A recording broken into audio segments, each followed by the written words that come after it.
మీకోసం ప్రోగ్రాం పెట్టి అనుకున్నారా? ఏనుకున్నారు? ఈ కార్యక్రమాన్ని మనల్ని ఉద్దేశించి మన ప్రీతమ ఎంపీ సీఎం రమేష్ గారు మాట్లాడవలసిందిగా కోరుతా ఉన్నాను. ఈరోజు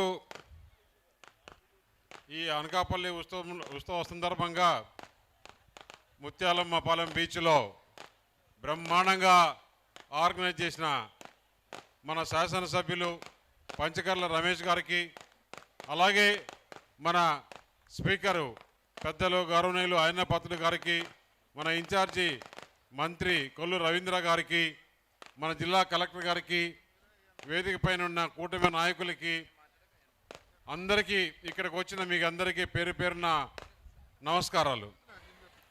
ఈరోజు చూస్తున్నాం ఎంతో ఉత్సాహంగా ఉల్లాసంగా ఇక్కడ పాల్గొన్న వారికి అందరికి కూడా ప్రత్యేక ధన్యవాదాలు తెలుపుకుంటున్నా. కూటమి ప్రభుత్వం అంటే ఇదే. అందరూ సంతోషంగా ఉండాలి, ఉత్సాహంగా ఉండాలి, హాలిడే జరుపుకోవాలి. ఎప్పుడు కష్టపడే కుటుంబాలు అప్పుడప్పుడు శనివారం ఆదివారం అందరూ కూడా హ్యాపీగా ఉండాలి. ఎక్కడెక్కడైతే టూరిజం ప్లేసులు ఉన్నాయో అవన్నీ ఐడెంటిఫై చేసి దాన్ని డెవలప్ చేసే విధంగా ఈ కూటమి ప్రభుత్వం పూనుకుందని చెప్పి తెలియజేస్తూ, నేను పార్లమెంటులో మొట్టమొదటి పార్లమెంటుకి వెళ్ళినప్పుడు ఈ ముత్యాలమ్మ పాలెం బీచ్ గురించి ఆ రోజు పార్లమెంట్లో లేవనెత్తి మాట్లాడడం జరిగింది. తప్పకుండా ప్రభుత్వం, కేంద్ర ప్రభుత్వం టూరిజం డిపార్ట్మెంట్ ద్వారా ఈ ముత్యాలమ్మ పాలెం బీచ్కి కేంద్ర నిధులు తీసుకొని వచ్చి ఇక్కడ డెవలప్మెంట్ చేస్తాము.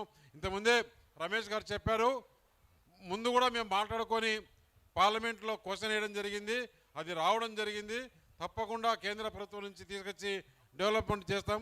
అలాగే ఈ కార్యక్రమాలన్నీ ఏర్పాటు చేసిన టూరిజం డిపార్ట్మెంట్ వారికి, ముఖ్యంగా మన ముఖ్యమంత్రి చంద్రబాబు నాయుడు గారికి, పవన్ కళ్యాణ్ గారికి, కేంద్ర ప్రభుత్వంలో పెద్దన్న మన నరేంద్ర మోడీ గారికి ధన్యవాదాలు తెలియజేస్తున్నాను. జై హింద్. ధన్యవాదాలు ఎంపీ గారు.